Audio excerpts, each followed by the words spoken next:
नमस्कार, बारामासा में आपका एक बार फिर से स्वागत है। मैं हूं आपके साथ प्रगति। उत्तराखंड के लोकगीत पर आधारित कोक स्टूडियो का नया गाना सोनचढ़ी आजकल खूब चर्चाओं में है। अभी तक YouTube पर 9 मिलियन से ज़्यादा व्यूज़ क्रॉस कर चुका ये गाना हर किसी की ज़ुबान पर है। अगर आपने इस गाने का प्यारा सा सेट देखा हो तो उसमें आपको उत्तराखंड की संस्कृति की छाप देखने को मिलेगी। ये छाप छोड़ी है उत्तराखंड के कलाकार ने, जिनका नाम है शमशाद पिथौरागढ़ी। पिछले 30 सालों से उत्तराखंड की संस्कृति, खास करके ऐपण कला पर काम कर रहे शमशाद जी से आज हम बात करेंगे। शमशाद जी, आपका बारामासा में बहुत बहुत स्वागत है। बहुत बहुत नमस्कार बारामासा का। शमशाद जी, सबसे पहले आप हमारी ऑडियंस को बताइए कि ये ऐपण कला क्या होती है। ऐपण कला की बारीकियों को आप थोड़ा सा हमें समझाइए। सबसे पहले तो मैं धन्यवाद करूंगा बारामासा चैनल का, जिनको मैं अक्सर देखा करता हूं। और मेरा भी एक ख्वाब था कि मैं बारामासा चैनल पे आऊं और अपनी उत्तराखंड की लोक कला, संस्कृति और जो रीति रिवाज है, पौराणिक कला है, जो लोग कह रहे हैं कि विलुप्त हो गई, लेकिन ऐपण विलुप्त ना पहले थी, ना अभी है और ना आगे होगी, क्योंकि ये संस्कृति ही ऐसी है ऐपण की। और जहाँ तक आपने सवाल पूछा है कि ऐपण क्या चीज़ है और कहाँ से शुरुआत हुई, तो ऐपण जो है हमारे उत्तराखंड के कुमाऊं मंडल में ज़्यादा है। तो कुमाऊं मंडल में भी कुछ रीजन है, जैसे पिथौरागढ़ हो गए, रानीखेत, अल्मोड़ा, और इस साइड एरिया में ऐपण है। ऐपण जो है पुराने वक्त में जो महिलाएं थी घरों की, तो वो ऐपण घर पे बनाती थी। सबसे पहले ऐपण मतलब अर्पण, अर्पण शब्द से बना हुआ है कि इसको हम अर्पण कर रहे हैं। और जो हमारी नेगेटिविटी है, जैसे मंदिर के थानों के आसपास में या घरों पे होती है, तो उस स्थान को पवित्र करने के लिए घर की महिलाएं जो होती है, शुभ कार्य जैसे होता है शुरुआत में करना है, तो उस स्थान को पहले पवित्र करते हैं, तो उसको सबसे पहले ऐपण से करती थी। और उस टाइम पे ये पेंट वगैरह कलर तो थे नहीं, पुराने वक्त की जब बात थी, तो उस टाइम पे गांव घरों में जो मिट्टी मिलती थी, बाद में गेरू आया, लेकिन पहले लाल मिट्टी होती थी। पहले आंगन को गोबर वगैरह से शुद्धिकरण करते थे, फिर उसके बाद में गेरू से और गोबर से लीप के उसको फिर कमेटा मिलता था। शुरू में कमेटा एक पहाड़ों में खोदा जान देता है, तो वो सफ़ेद मिट्टी निकलती है, उसी मिट्टी को घोल के कमेटे से बनाई जाती थी। फिर वो चावल का आटा पीस के बिरसा से, तो उसमें भी ऐपण बनाते वक्त पहले शुद्धिकरण का एक एक पॉइंट, एक एक लाइन का उसमें महत्व होता है। उसमें देवी देवताओं की आकृतियाँ बनती हैं, ओम बनता है, स्वास्तिक बनते हैं, और उसमें अलग अलग किस्म की चौकियाँ भी बनती हैं। तो वो उस स्थान को मतलब पवित्र करने के लिए सबसे पहले जो शुद्धिकरण करा जाता है, तो ऐपण से होता है। और घरों का काम है, चाहे आपके शादी बारात हो, जने हो, नामकरण हो, बच्चा पैदा होने से लेकर आखिरी वक्त तक ऐपण ही बनाई जाती है। ऐपण के प्रकार भी होते हैं कुछ अलग अलग? हाँ, ऐपण के प्रकार हैं, जैसे मतलब इसमें चौकियाँ बनती हैं अलग अलग किस्म की, इसमें कलर भी है, जैसे लाल सफ़ेद ही नहीं है, इसमें पीली चौकी भी बनती है। तो उसमें आचार्य जी की भी चौकी बनती है। शादी के टाइम पे आपने देखा होगा कि जब बारात घर के आंगन में आती है, तो दूल्हा को बैठाया जाता है जिस चौकी पे, और जो उनके पंडित जी होते हैं, जो आचार्य बोलते हैं, तो उनकी आचार्य की चौकी वगैरह पीली रंग की होती है। इसके बाद में जनेऊ की चौकी भी बनती है, नामकरण वाली चौकी बनती है, लक्ष्मी चौकी है, तीज त्यौहार होते हैं जब दीपावली है, तो लक्ष्मी चौकी हो गई, गणेश चौकी हो गई, अर्धधुली चौकी हो गई, अलग अलग किस्म की, माता रानी की चौकी हो गई। इसमें पैर बनाए जाते हैं लक्ष्मी जी के, स्वास्तिक, गणेश। तो जैसे जैसे मतलब इसमें देवी देवताओं की आकृति होती है, उसका हर एक का महत्व अलग अलग है। आपने पीले रंग की बात की, तो पीले रंग के लिए किस चीज़ का इस्तेमाल किया जाता है? पीले रंग का पहले तो मतलब ये था कि कच्ची हल्दी का उससे बनाई जाती थी, फिर अब अब वो धीरे धीरे जब चलन बढ़ा है तो मॉडर्न हो गया। तो अब जैसे गेरू और लाल उस कमेटे और बिरसा आटे की जगह पेंट ने ले लिया, तो उसी तरीके से पीले रंग का पेंट होता है ये। एक तो आपका नाम बड़ा इंटरेस्टिंग है, शमशाद पिथौरागढ़ी। इसके पीछे का क्या कारण है? आपने पिथौरागढ़ी अपने नाम के साथ कब जोड़ा? मैं बताना चाहूँगा कि मेरा जन्म गढ़वाल में हुआ है, गोपेश्वर में, चमोली गढ़वाल में। और 1 साल के ही अंदर हम लोग पिथौरागढ़ चले गए थे। तो पिथौरागढ़ में मेरी पढ़ाई लिखाई, बचपन मेरा वहीं बीता है, गांव में, पवदेव गांव में। तो वहाँ पे जब मैं ये काम कर रहा था, तो 1995 में मैंने शुरू किया था। पिथौरागढ़ी ऐसे लगा है कि उत्तराखंड के टी सीरीज़ में सबसे पहले जिन्होंने गाने गाए थे कुमाऊं मंडल से, प्रकाश सिंह रावत जी, तो उन्होंने कहा कि शमशाद में इतने सालों से ये काम कर रहे हो ऐपण के लिए, और उत्तराखंड का नाम कर रहे हो, पिथौरागढ़ का नाम बेसिकली ज़िले से, तो क्यों ना उस घाटी का नाम सौरियाली बोलते हैं, सौर घाटी, तो या तो सौरियाली अपने पीछे लगा लो, या फिर मैं तुम्हें नाम देता हूँ पिथौरागढ़ी। तो ये मेरा नाम पिथौरागढ़ी उनका दिया हुआ है। जैसे पारंपरिक तौर पर देखा जाता है कि ऐपण महिलाएं करती है, घर की महिलाएं, तो आपका रुझान इसकी तरफ कैसे आया? मतलब एक तो आपने मतलब कब इंट्रोड्यूस हुआ आपसे ऐपण, आपने ऐपण पहली बार कब बनाया, और दूसरा क्या कोई टैबूज भी हैं? मतलब ऐसा बोला गया आपको कि ये तो काम महिलाओं का या लड़कियों का है, तो तू क्यों कर रहा है, या आप मतलब आप क्यों कर रहे हो? तो हाँ 1995 की बात है। मैं 9th में पढ़ता था पिथौरागढ़ के वीर शिवा स्कूल में। तो उसी टाइम पे छलिया महोत्सव हुआ था। तो उस समय उस छलिया महोत्सव को हेमराज बिष्ट जी नवोदय प्रवृत्ति कला केंद्र वो अध्यक्ष थे, उन्होंने करवाया था। तो उन्होंने मेरे को कॉल किया और अपने पास बुलाया ऑफिस में अपने कि हमारा छलिया महोत्सव होने जा रहा है, तो समझा तुम ऐपण वगैरह बहुत अच्छी बनाते हो या चित्रकारी, तो हम चाहते हैं कि ये पूरा मंच जो है ये छलियाओं से सज जाए और उसको ऐपण से ही बनाओ। तो वो मैंने सबसे पहले 95 में बनाई थी। उस समय विज्ञान एवं प्रौद्योगिकी राज्य मंत्री बच्ची सिंह रावत जी थे, तो उन्होंने उसका उद्घाटन किया था। और मेरी पहली बार फ़ोटो और जो ऐपण वाली छलियाओं की थी वो 95 में आई थी। और शुरुआत ऐसी हुई थी कि स्कूलों में जैसे 15 अगस्त 26 जनवरी या कुछ भी प्रोग्राम होते थे तो कि क्लास से बच्चों को बुलाया जाता था कि लड़कियों को और लड़कों को कि कुछ रंगोली बनाओ, ऐपण बनाओ। तो उसमें मेरे को इंटरेस्ट था, शौक पहले से ही, तो धीरे धीरे शुरुआत होती गई। तो आज यहाँ तक पहुँचा हूँ मैं इसको। तो आपने ऐपण सीखा कैसे बनाना, मतलब घर पे ऐपण सीखा का मतलब घर पे तो खैर कोई नहीं करता था, बस महिलाओं को देख के या मतलब जो शादी बारातों में घर पे औरतें बनाती थी। और दिवाली में था हम लोगों को पड़ोस में बुलाया जाता था। जिस गांव में हम लोग पबदे में रहते थे तो आसपास में लोग कि अरे वो लड़का बनाता है, उसकी आर्ट बहुत अच्छी है, तो भैया थोड़ा सा डेली में बना दो। तो उसको बनाने के लिए समझ लो हम लोगों को चूड़े वगैरह खाने को मिलते थे बाद में, दिवाली के बाद। अच्छा, पिथौरागढ़ से आप कपिल शर्मा के शो तक गए हैं, वहाँ से कोक स्टूडियो के सेट तक जी। तो ये सफ़र कैसा रहा, इसके बारे में भी ये थोड़ा सा सफ़र अच्छा था कि अभी मैं ये लास्ट ईयर मैंने एग्जीबिशन लगाई थी उत्तराखंड महोत्सव में 10 दिन की मुंबई में, तो ऐपण की हुई। तो उसमें कपिल शर्मा शो की टीम आई थी पूरी। तो उसमें महेश जी एग्जीबिशन में, तो महेश धामी जी हमारे खटीमा के हैं, उसमें कैमरा मैन है कपिल शर्मा। तो उनसे मैंने संपर्क किया कि मैं इसमें आना चाहता हूँ, कपिल शर्मा को अपने उत्तराखंड की मतलब ये केतली और अपनी ऐपण वगैरह देना चाहता हूँ।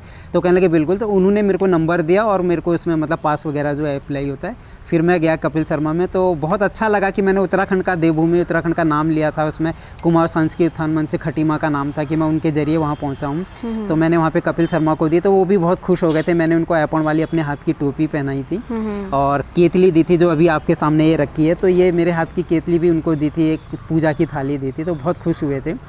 फिर इस बीच में कोक स्टूडियो से वहाँ की अर्चना अय्यर जी हैं, प्रोड्यूसर हैं, तो उनकी कॉल आई थी कि हम जो नेहा कक्कड़ जी का और ये कमला देवी जी का सॉन्ग सोनचढ़ी कर रहे हैं। तो उस समय नाम तो नहीं बताया था मुझे गीत का क्या है।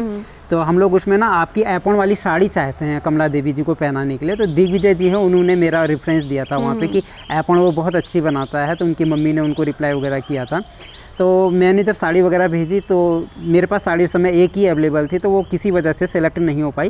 लेकिन उन्होंने मेरे से कहा कि हम लोग ना उस सेट के ऊपर एक उत्तराखंडी पूरा सेटअप बना रहे हैं, तो उस पर एक पुल बना रहे हैं, उस पुल के ऊपर हम चाहते हैं कि आप ऐपण बनाइए। तो हमारा इरादा है कि हम स्टिकर लगा रहे थे उस पर, कागज़ के बने हुए थे, लेकिन वो साइन करते चमकते और नेचुरल चीज़ नहीं आती, हमको नेचुरल दिखाना है। तो क्या आप अवेलेबल हैं, उसके लिए आ सकते हैं? तो मैंने पूछा फिर कितने फीट का है, तो उन्होंने बताया 6 स्टेप एक तरफ से, 6 स्टेप एक तरफ से, और लगभग 30-32 फीट का पुल है वो।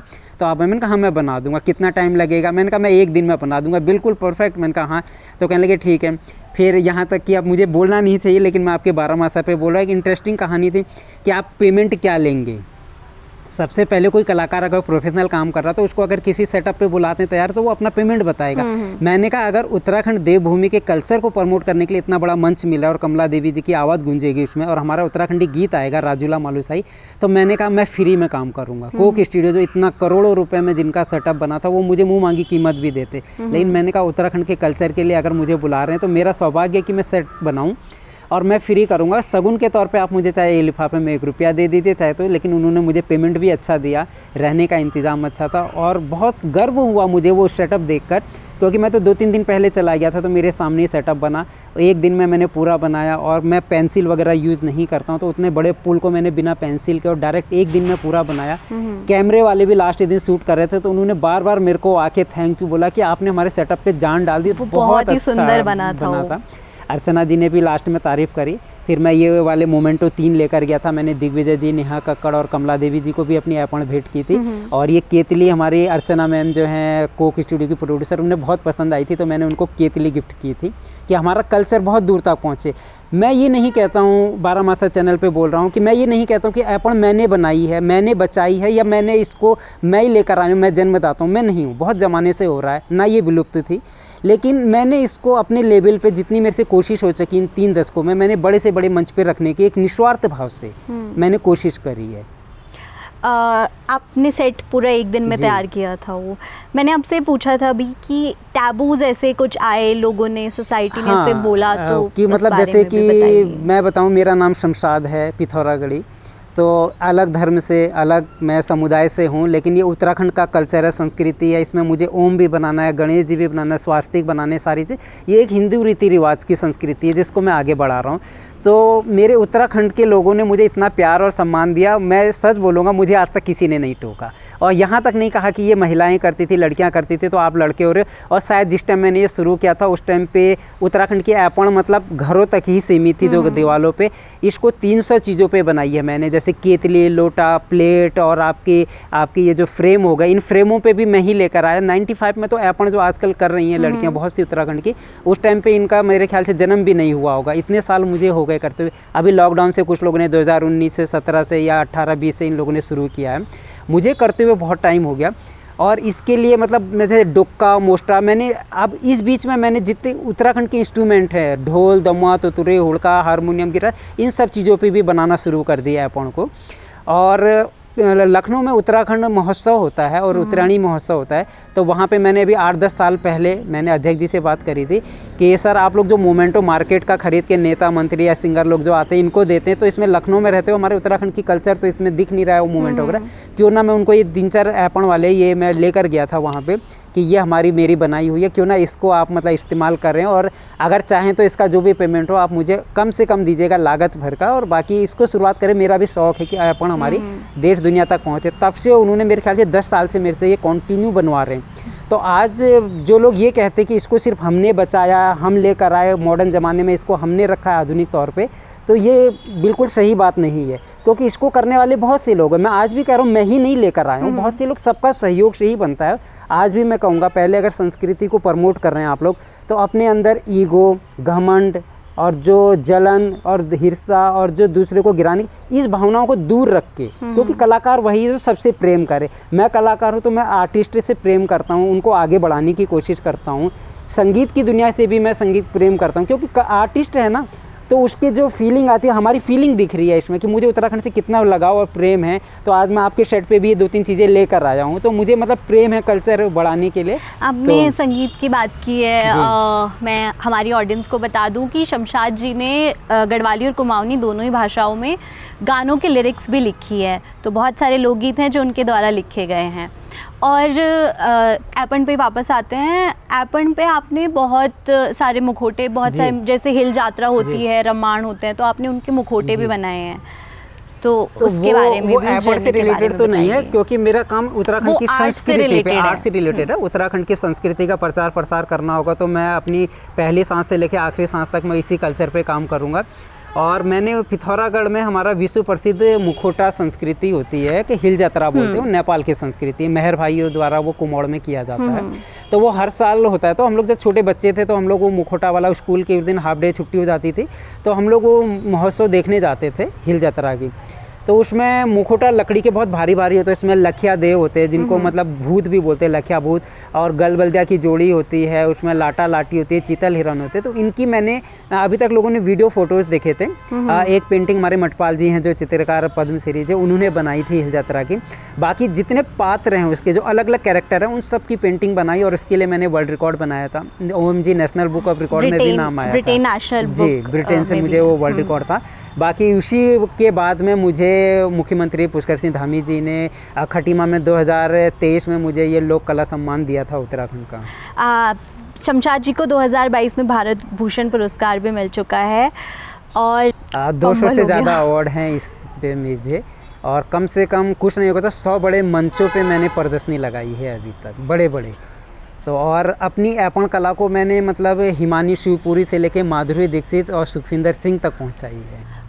उत्तराखंड की लोक संस्कृति को लेकर उत्तराखंड के यूथ को आप क्या संदेश देना चाहेंगे? संदेश मतलब हमारी ऑडियंस को मैं उत्तराखंड से ये कहूँगा कि जितने भी आज की यूथ जनरेशन है वो अपनी संस्कृति को ना भूलें।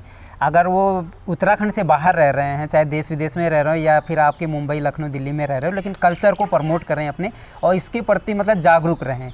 दूसरी चीज़ है कि अपनी बोली भाषा जो है अपनी कुमाऊनी, गढ़वाली, जौनसारी, इसके प्रति भी प्रेम होना चाहिए और इसको भी बढ़ावा दे। जब आज की यूथ जनरेशन इसको बढ़ावा देगी तो जैसे ना आजकल के लोग मोबाइल पे देख रहे हैं, बूढ़े बूढ़े लोग भी हैं, बड़े बुजुर्ग लोग हैं, तो उनको मतलब जैसे अपनी यूथ के प्रति उनको लगेगा हमारे बच्चे आगे बढ़ रहे हैं और हमें भी बढ़ाने का उनको शौक़ होना चाहिए, बड़े लोगों को भी। और उनको संदेश यही देना चाहूँगा कि आप इसके प्रति प्रेम जागरूक करें और कोई भी कल्चर हो उत्तराखंड का, मतलब किसी भी फील्ड में हो, चाहे संगीत का हो, कुछ भी हो, यूथ को आगे आना पड़ेगा, तभी हम इसको कह सकते हैं ये विलुप्त कभी नहीं थी, ना है ना होगी और आगे भी ना हो। इसलिए इस यूथ को, इस कार्य को, और इसमें लड़का लड़की शर्म नहीं करना है कि ये तो कल्चर है। कोई भी और आर्टिस्ट है, आर्टिस्ट वो पेंटिंग बनाता है तो वो लड़का भी हो सकता है, लड़की भी हो सकता है। तो ये थे हमारे साथ शमशाद पिथौरागढ़ी जी, जो उत्तराखंड की लोक कला ऐपन को एक मॉडर्न फॉर्म भी दे रहे हैं। आपका बारामासा को समय देने के लिए बहुत बहुत धन्यवाद बारामासा का। और ये मेरा सौभाग्य होगा कि बारामासा चैनल जो है उत्तराखंड की संस्कृति पे जो कार्य कर रहा है और छुपी हुई प्रतिभाओं को सामने ला रहा है, तो इसके लिए मैं उनका आभार और धन्यवाद व्यक्त करूँगा। उत्तराखंड की गली गली से वो एक कल्चर को प्रमोट कर रहे हैं, तो मेरी तरफ से मैं ऐपन वाला जो ये है अपनी चीज़ हाथ बनाई है, तो मैं ऐपन को मैं भेंट करना चाहूँगा। Thank you so much, thank you. तो ये शमशाद जी थे, इन्होंने ऐपन में 300 से ज़्यादा चीज़ों पे ऐपन को एक्सपेरिमेंट किया है और इन्हें 200 से ज़्यादा भारत भूषण सहित 200 से ज़्यादा अवार्ड मिल चुके हैं। अगर आपको ऐपन रिलेटेड कुछ बनवाना है तो आप इन्हें कांटेक्ट कर सकते हैं, हम इनकी कांटेक्ट डिटेल डिस्क्रिप्शन में दे देंगे। आपको ये प्रोग्राम कैसा लगा हमें कमेंट करके ज़रूर बताएं और जुड़े रहे बारामासा।